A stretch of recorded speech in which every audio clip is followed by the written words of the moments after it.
Hello friends, welcome to Saraswati classes. बात करते हैं स्टूडेंट आज के हमारे वीडियो सेशन जिसमें डिस्कस करेंगे स्टूडेंट अपने प्राइम मिनिस्टर या प्रधानमंत्री पर जितने भी क्वेश्चन बने हैं अभी तक उनको डिस्कस करेंगे। ये हमारा सेकंड पार्ट है। इससे पहले वाले पार्ट में स्टूडेंट अपनों ने डिस्कस किया था प्राइम मिनिस्टर या प्रधानमंत्री और मंत्री परिषद से जितनी भी रिलेटेड थ्योरी थी, आर्टिकल थे, या अभी तक जितने भी प्रधानमंत्री बने हैं उनके कार्यकाल में जितनी भी विशेष बातें हुई थी उनको डिस्कस किया था। और जिन्होंने अभी तक वो नहीं देखा तो देख लीजिए, क्योंकि सारा का सारा वीडियो पहले वाले वीडियो पे डिपेंड है। और उसका लिंक मैं आपको डिस्क्रिप्शन में दे दूंगा या कमेंट में पिन करके छोड़ दूंगा, आपको इजीली से मिल जाएगा। और दूसरी बात, ये वीडियो उन सभी के लिए इंपॉर्टेंट है स्टूडेंट जो DSSS, KVS, NVS, CTET की प्रिपरेशन कर रहे हैं, चाहे PRT, TGT, PGT, चाहे DSSS के अंदर नॉन टीचिंग पोस्ट के लिए प्रिपरेशन कर रहे हैं, उनके लिए भी ये वीडियो उतनी ही इंपॉर्टेंट है। और दूसरे जो TGT SST की या PGT पॉलिटी की प्रिपरेशन कर रहे हैं उनके लिए भी ये इंपॉर्टेंट है। तो स्टार्ट करते हैं स्टूडेंट वीडियो। तो स्टार्ट करते हैं। सबसे पहला क्वेश्चन, जिन्होंने वो वीडियो पहले वाला नहीं देखा तो देख लीजिए, क्योंकि सारे के सारे क्वेश्चन जो DSSS में पूछे गए हैं वो पहले वाले जो वीडियो मैंने डिस्कस किया था थ्योरी का उस पर डिपेंड है। तो सबसे पहला क्वेश्चन पूछा गया था DSSS नॉन टीचिंग पोस्ट 2019 और SS में पूछा गया। इसके अलावा ये स्टेट PCS में पूछा गया है, स्टेट के जो टीचर एग्जाम है उनमें पूछा गया है। तो मैंने मोस्टली इनको लिखा है, बाकी बहुत बार पूछा गया ये क्वेश्चन। कहता है संविधान के किस अनुच्छेद के अनुसार राष्ट्रपति को सहायता और सलाह देने के लिए एक मंत्रिपरिषद होगी जिसका प्रधान प्रधानमंत्री होगा, और राष्ट्रपति अपने कर्तव्यों का प्रयोग करने में ऐसी सलाह के अनुसार कार्य करेगा, परंतु राष्ट्रपति मंत्रिपरिषद से ऐसी सलाह पर साधारणतया या अन्यथा पुनर्विचार करने की अपेक्षा कर सकेगा। राष्ट्रपति ऐसे पुनर्विचार के पश्चात दी गई सलाह के अनुसार कार्य करेगा। बेसिकली इसमें यह बात कही गई है कि जो हमारा मंत्री परिषद राष्ट्रपति को सलाह देने और परामर्श देने के लिए एक मंत्री परिषद होगा जिसका प्रमुख कौन होता है, जिसका हेड होता है प्राइम मिनिस्टर। ये आर्टिकल 74 में बताया गया है। मैंने आपको आर्टिकल 4 कराए थे, 74, 75 के पार्ट कराए थे, 1, 2, 3, 4, 5, 6, 77, 78, 88 और 352। तो 74 में कहा गया है कि राष्ट्रपति को सलाह और परामर्श देने के लिए एक मंत्री परिषद होगा जिसका प्रमुख कौन होगा, प्रधानमंत्री होगा। बाद में आपको पता है कि धीरे धीरे इसमें अमेंडमेंट हुए थे। जब इंदिरा गांधी का शासन था तो 42वां संविधान संशोधन हुआ था, उसमें यह कहा गया था कि जो मंत्री परिषद और प्रधानमंत्री जो सलाह देगा वो राष्ट्रपति को कंपलसरी माननी होंगी। उसके बाद पूरे संविधान में, पूरे देश में भूचाल आ गया था। फिर 44वां संशोधन हुआ था 1978 में, तो उसके बाद ये फिर चेंज कर दिया गया था कि राष्ट्रपति सलाह को वापस पुनर्विचार के लिए लौटा सकता है। तो ये 74 में कहा गया था। नेक्स्ट है संविधान के किस अनुच्छेद, ये DSSS भी 2018 में पूछा गया है टीचिंग पोस्ट के अंदर। संविधान के किस अनुच्छेद के अनुसार प्रधानमंत्री की नियुक्ति राष्ट्रपति करेगा और अन्य व्यक्तियों की नियुक्ति राष्ट्रपति प्रधानमंत्री की सलाह पर करेगा। आपको पता है 74 तो इससे रिलेटेड है नहीं, तो 75 था मंत्रियों और मंत्रियों के जितने भी उपबंध हैं उनसे रिलेटेड था। तो 75 के पार्ट 1 में कहा गया था कि संविधान के अनुच्छेद में प्रधानमंत्री की नियुक्ति राष्ट्रपति करेगा और अन्य जो मंत्री हैं उनकी नियुक्ति और उनको शपथ नियुक्ति दिलाएगा वो प्रधानमंत्री। पहले एक लिस्ट भेजेगा, उसके बाद राष्ट्रपति उनको क्या करवाएगा, उनकी नियुक्ति करेगा। तो 75 के पार्ट 1 में कहा गया है। नेक्स्ट है भारतीय संविधान के किस अनुच्छेद के अनुसार प्रधानमंत्री तथा संघ के अन्य मंत्रियों को मिलने वाली प्रतिश्रमिक इत्यादि का निर्णय कौन करता है। तो ये संसद करता है कि क्या वेतन होंगे, क्या भत्ते होंगे, ये सारा के सारा डिस्कस करता है। कौन करता है, संसद। ये DSSS भी नॉन टीचिंग में पूछा गया था। नॉन टीचिंग के बहुत सारे एग्जाम हुए थे, सारे के सारे ऑनलाइन थे। सारे की सारी जो बेस था जिनका पेपर का वो सारा टीचिंग पोस्ट का पहला पेपर सेम था, तो मैंने उनको भी डिस्कस किया है। और आपको लास्ट में कमेंट बॉक्स में बताना है कि कल आपने थ्योरी पढ़ी थी उसके बाद आपके कितने क्वेश्चन सही हो रहे हैं।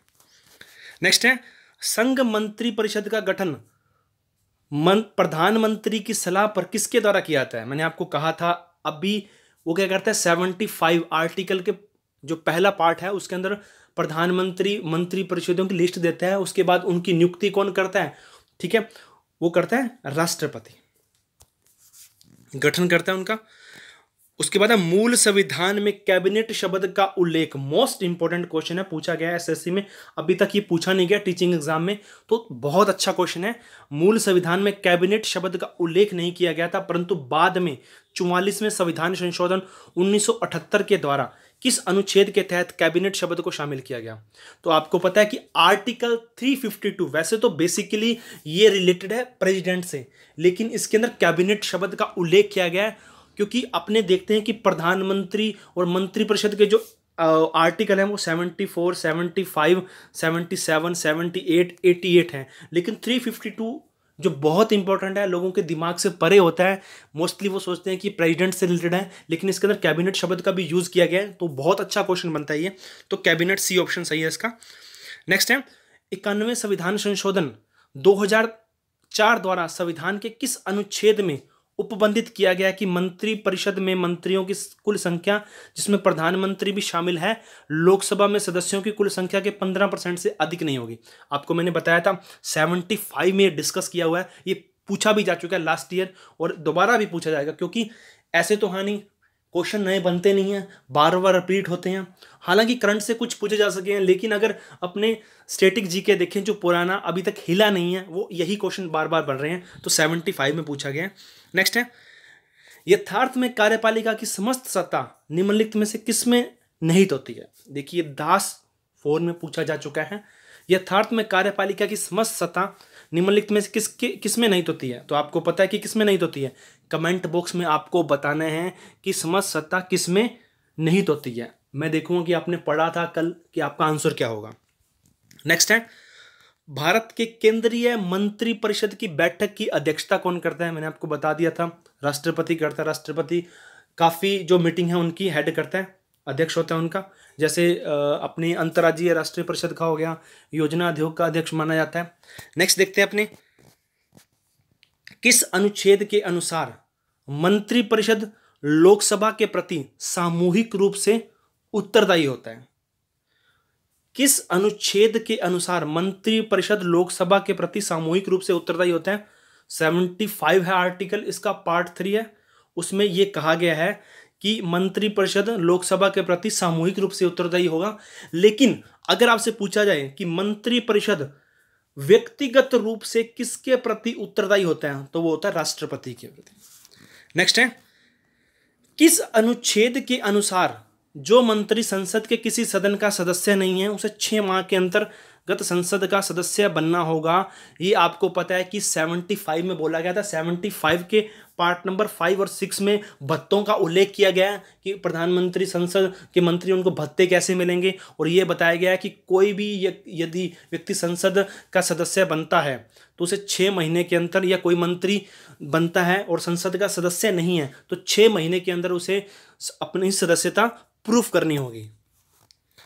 मंत्रिपरिषद निम्नलिखित में से किसके प्रसाद पर्यंत पदासीन रहता है? तो आपको पता है कि राष्ट्रपति के प्रति रहता है। ठीक है। नेक्स्ट है क्या राज्यसभा में मनोनीत व्यक्ति मंत्रिपरिषद का सदस्य बन सकता है? बेसिकली अपने जो देखते हैं ना कि मंत्री बनता है वो कहाँ से होता है? लोकसभा से, लेकिन बन सकता है। आपको ध्यान होगा कि इंदिरा गांधी प्रधानमंत्री बनी थी, फिर एचडी देवगौड़ा बना थे 1996 में, फिर मनमोहन सिंह 2004 में प्रधानमंत्री बने थे। तो राज्यसभा से जो मेंबर होते हैं वो भी मंत्री बन सकते हैं। तो इसका ऑप्शन क्या होगा? हाँ। नेक्स्ट है इसकी पीडीएफ आपको अभी जस्ट वीडियो के दौरान आपको पीडीएफ मिल जाएगा। ये टेलीग्राम है, टेलीग्राम नारंग सर के नाम से, आप वहां जाके चेक कर सकते हो। ठीक है। उसके अंदर अभी आपको ये पूरे के पूरे जो प्रीवियस ईयर्स के क्वेश्चन है, कल वाला भी वीडियो में जो पीडीएफ उसका आपको डाल दूंगा। नेक्स्ट है मंत्रिपरिषद के सदस्यों को पद की गोपनीयता की शपथ कौन दिलाता है? आपको पता है कि राष्ट्रपति दिलाता है, और प्रधानमंत्री को पद की गोपनीयता की शपथ दिलाता है, क्योंकि प्रधानमंत्री से पहले एक मंत्री होता है। कहीं भी संविधान में उल्लेख नहीं किया गया प्रधानमंत्री की शपथ का, उसको भी एक मंत्री की तरह गोपनीयता की शपथ दिलाता है। नेक्स्ट है कोई व्यक्ति संसद के किसी भी सदन का सदस्य हुए बिना केंद्र में कितनी अवधि तक रह सकता है? ये क्वेश्चन दोबारा एसएससी में पूछा गया, पहले किसी एग्जाम में पूछा था। तो ये 6 महीने तक रह सकता है, उसके बाद उसको सदस्यता प्रूफ करनी होती है। मंत्रिपरिषद में मंत्रियों की संख्या मंत्रिमंडल से अधिक होती है, कम होती है, समान होती है? आपको पता है कि मंत्रिपरिषद में 3 तरह के मंत्री होते हैं। एक तो केंद्रीय मंत्री या कैबिनेट मंत्री, राज्य मंत्री और उप मंत्री। पहले कैबिनेट मिनिस्टर, फिर राज्य मिनिस्टर, फिर उप मंत्री, ठीक है। और इन्हीं के अंदर से एक निकलता है कैबिनेट मिनिस्टर, मंत्रिमंडल। तो मंत्रिमंडल की संख्या तो कम होगी ना भाई। मंत्रिमंडल, जो मंत्री परिषद, इसमें 3 तरह के मंत्री होते हैं और मंत्रिमंडल में ओनली कैबिनेट मंत्री होते हैं। तो मंत्री परिषद की संख्या मंत्रिमंडल से क्या होगी, ज्यादा होगी। तो पहले वाला ऑप्शन बिल्कुल सही है, क्योंकि मंत्री परिषद में तो 3 तरह के मंत्री होते हैं और मंत्रिमंडल में केवल कैबिनेट मिनिस्टर होते हैं, वो भी 8 या 9। और यहां तो आपको 15% मिलेंगे, तो कितने ज्यादा होंगे आप देख लीजिए। नेक्स्ट है, प्रधानमंत्री कौन बनता है लोकसभा में बहुमत दल का नेता, सर्वाधिक उम्र का सांसद, सर्वाधिक मत प्राप्त करने वाला सांसद, राष्ट्रपति जिससे बनाना उचित समझे। तो ये तो सिंपल सा क्वेश्चन है। बहुमत दल का नेता होता है जिससे नियुक्ति कौन करता है, नियुक्ति अपॉइंट करवाता है राष्ट्रपति। यदि भारत के प्रधानमंत्री संसद के उच्च सदन के सदस्य हैं तो वे अविश्वास प्रस्ताव की स्थिति में अपने पक्ष में वोट नहीं दे सकता, वे निम्न सदन में बजट पर नहीं बोल सकते, वे उच्च सदन में वक्तव्य दे सकते हैं। देखिए उसने लिखा है, यदि भारत के प्रधानमंत्री संसद के उच्च सदन के सदस्य हैं तो वे बजट पर बोल सकते हैं, वक्तव्य दे सकते हैं। उन्हें प्रधानमंत्री शब्द की ग्रहण करने के बाद 6 मास के अंदर निम्न सदन का सदस्य बनना पड़ेगा, ये क्योंकि उसे बहुमत दल का नेता होना पड़ता है। लेकिन वो अविश्वास की स्थिति में उस पक्ष में वोट नहीं दे सकते। नेक्स्ट है, भारत के कितने प्रधानमंत्रियों की मृत्यु उनके कार्यकाल के दौरान हुई है। आपको मैंने कल डिस्कस किया था, 3 की हुई थी। सबसे पहले कौन था, जवाहरलाल नेहरू, फिर इंदिरा गांधी, फिर लाल बहादुर शास्त्री। नेक्स्ट है, भारत के किस प्रधानमंत्री के काल में सर्वाधिक बार राष्ट्रपति शासन घोषित किया हुआ है। आपको पता है कि इंदिरा गांधी के टाइम में किया हुआ है। तो मोस्ट इंपॉर्टेंट क्वेश्चन है, हजारों बार एग्जाम में पूछा गया है। तो ये अभी राजस्थान अधीनस्थ बोर्ड में पूछा गया था। भारत के प्रधानमंत्री पद के लिए उम्मीदवार की कम से कम कितनी उम्र होनी चाहिए। देखिए वैसे तो प्रधानमंत्री के बारे में कहीं भी जिक्र नहीं किया गया योग्यताओं का, लेकिन मैंने आपको बार बार डिस्कस किया है कि प्रधानमंत्री बनने से पहले वो मंत्री होता है, और मंत्री दोनों हाउस में से अगर लोकसभा की पूछूं तो 25 होगी और राज्यसभा की 30 होगी। तो बेसिकली वो दोनों से चुना जाता है, किसी भी हाउस से आए। तो मिनिमम एज तो उसकी क्या होनी चाहिए, 25। उन्हें न्यूनतम पूछा है तो 25 होनी चाहिए। नेक्स्ट है, भारतीय संविधान के अनुसार तथ्यात्मक संप्रभुता निवास करती है, वो करती है प्रधानमंत्री। नेक्स्ट है, वह प्रधानमंत्री कौन था जिसे संसद ने मतदान द्वारा अपदस्थ कर दिया था। देखिए मैंने आपको कल भी डिस्कस किया था कि वीपी सिंह जिनको विश्वास ही नहीं करा पाए थे अपना संसद में, तो विश्वास ही नहीं अविश्वास प्रस्ताव कर दिया था, तो वीपी सिंह थे। नेक्स्ट है, वह प्रधानमंत्री का पद ग्रहण करने के समय निम्न में से कौन संसद के किसी भी सदन का सदस्य नहीं था। तो पीवी नरसिम्हा राव जो किसी भी सदन के सदस्य नहीं थे, और सदस्य नहीं थे प्रधानमंत्री बने थे, तो 6 महीने के अंदर उनको क्या करनी पड़ेगी, सदस्यता प्रूव करनी पड़ेगी। नेक्स्ट है, वह प्रथम प्रधानमंत्री कौन थे जिन्होंने संसद सत्र में उपस्थित हुए बिना ही त्यागपत्र दे दिया था। आपने अगर यदि कार्यकाल पढ़ा हो तो चौधरी चरण सिंह थे।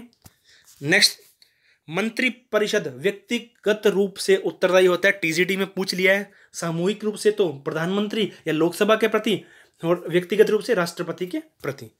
नेक्स्ट है, भारत के प्रथम गृह मंत्री कौन थे। आपको पता है कि जब प्रथम बार सरकार बनी थी तो उस टाइम मंत्री परिषद प्लस प्रधानमंत्री सहित 36 सदस्य थे। कितने थे, 36। पहली बार जब गवर्नमेंट बनी थी मंत्री परिषद बना था और प्रधानमंत्री समेत 36 व्यक्ति थे, जिसमें से अगर मैं बात करूं 36 व्यक्ति थे, क्वेश्चन पूछा जा चुका है। अगर गृह मंत्री की बात करूं तो वल्लभ भाई पटेल थे, कानून मंत्री की बात करूं तो अंबेडकर राव थे, अगर शिक्षा मंत्री की बात करूं तो अबुल कलाम आजाद थे। उसके बाद यदि वित्त मंत्री की बात करूं तो वित्त मंत्री जॉन मैथाई थे। 5 चीजें आपको याद रखनी है। पहली बार जब गवर्नमेंट बनी थी तो 36 सदस्य थे मंत्री के। और अगर कानून मंत्री की बात करूं, ठीक है, विधि मंत्री की बात करूं तो विधि मंत्री या कानून मंत्री कौन होंगे, अंबेडकर, डॉक्टर भीमराव अंबेडकर। उसके बाद वित्त मंत्री की बात करूं तो जॉन मैथाई।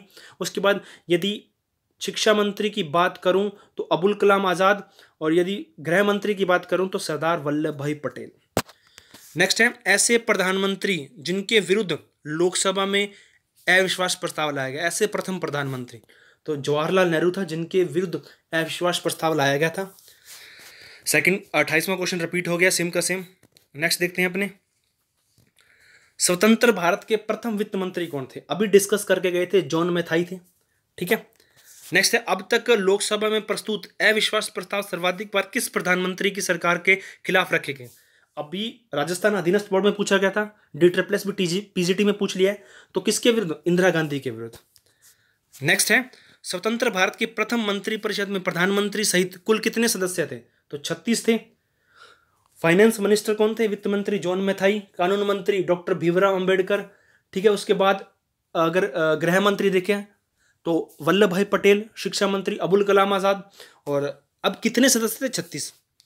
नेक्स्ट, टीजीटी में पूछ लिया है, निम्न में से किस प्रधानमंत्री के कार्यकाल में दौरान पंचशील समझौता हुआ था? आपको पता है कि पंचशील समझौता चीन के साथ हुआ था, और चीन के साथ हुआ था तो उस टाइम जो अपने प्रधानमंत्री थे पंडित जवाहरलाल नेहरू थे। आपने कल पढ़ा होगा, इंदिरा गांधी के टाइम तो ऑपरेशन ब्लू स्टार आया था। लाल बहादुर शास्त्री के टाइम आपको पता है कि ताशकंद समझौता हुआ था। मनमोहन सिंह के समय तो आरटी लागू हुआ था, आरटी आया था। ठीक है, ये इतनी इंपॉर्टेंट बातें कल मैंने डिस्कस की थी। नेक्स्ट है, तो इसका ऑप्शन जो होगा सही वो पंडित जवाहरलाल नेहरू होगा। नेक्स्ट है, एसएससी में पूछा गया, निम्न में से कौन सा जोड़ा सबसे ज्यादा तथा सबसे कम उम्र के प्रधानमंत्री को बताता है? तो सबसे ज्यादा उम्र के जो प्रधानमंत्री थे वो कौन थे?